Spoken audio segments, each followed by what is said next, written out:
Hi, I'm Lois and I'm the creator of the Stress Solutions program.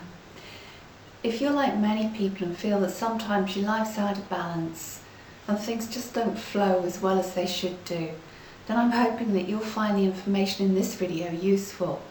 It's got simple tools in it that'll help you to assess how well your life's functioning in different areas and give you some ideas to get you started on getting a better balance so you can enjoy life to the full. So let's get started, shall we?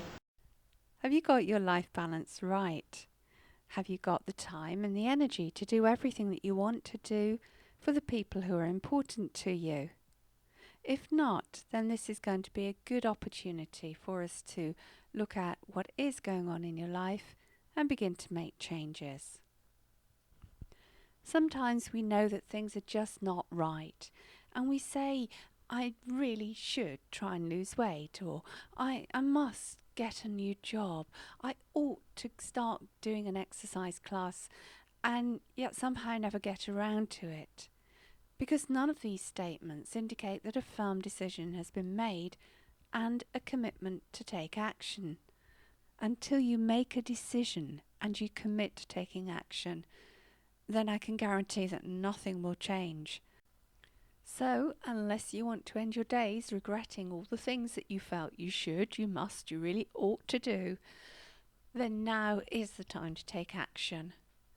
You need to remember that you're not a passive participant in life and that everything that happens to you is a direct response to decisions that you've made.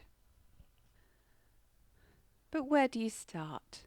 Before you can make a decision and commit to taking action, it's really useful to assess how well your life is working right now. And that's where the balance wheel comes in. You'll see on the wheel different spokes which relate to different areas of your life.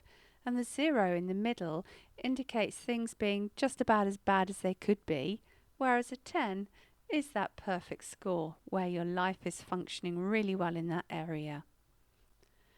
Think about how you would rate each area of your life, one at a time, and make a mark along the spoke. Don't take too long to do this. Go with your gut feeling. Often your emotional response is the best indicator to how things are working for you and how you feel about something. And when you've finished, connect all your marks together around the circle. The more uneven your wheel, the more unbalanced your life is, and the rockier your ride.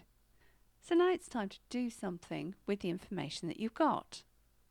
You might choose to start working with the area which you've given the lowest score to, or that has the greatest impact on the rest of your life.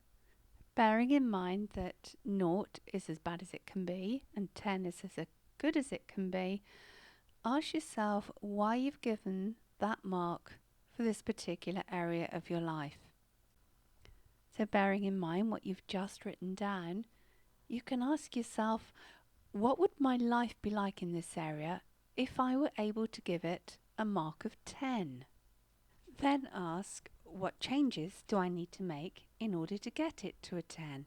Would there be any negative consequences or any downside to making those changes? If there are, how would you deal with them? And what resources, skills or support do you need in order to help you to get that score up to the 10 level? And finally, where can you get those resources, those skills or that support that you need? Repeat this process for each spoke on the wheel so that what you're doing is creating a map for yourself. You're showing where your life is at the moment, what it's like, what changes you need to make and how you can go about it. If you've scored any area between 4 and 6, then you do need to be wary of being trapped in the comfort zone. Things aren't that bad, they're not great, they're not perfect, but they're tolerable.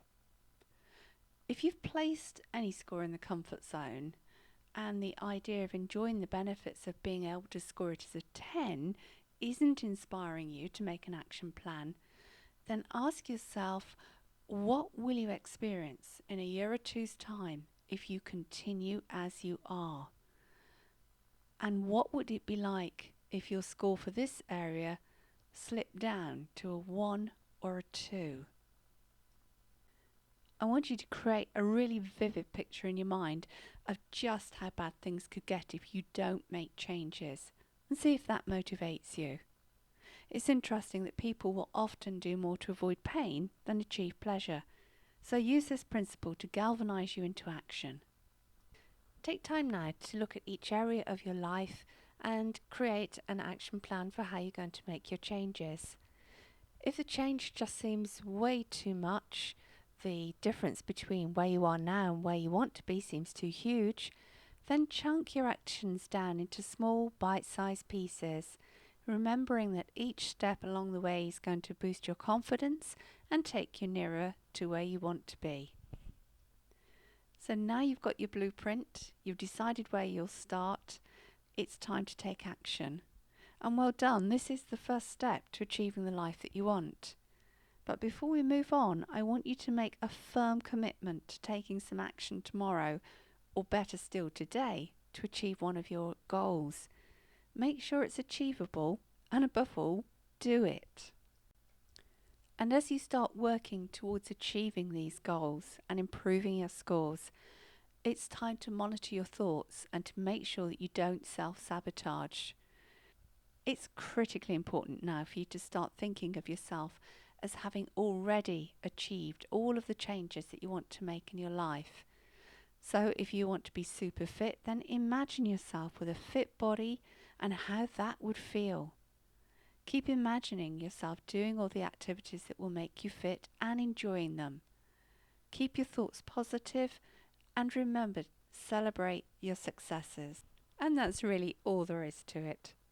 You can download a PDF of the Life Balance Guide at stressfreeforever.com/stresshelp.html. I hope you enjoyed this video. Please feel free to leave me a comment below and also look at the other videos and resources which are on my website and on YouTube. Thank you.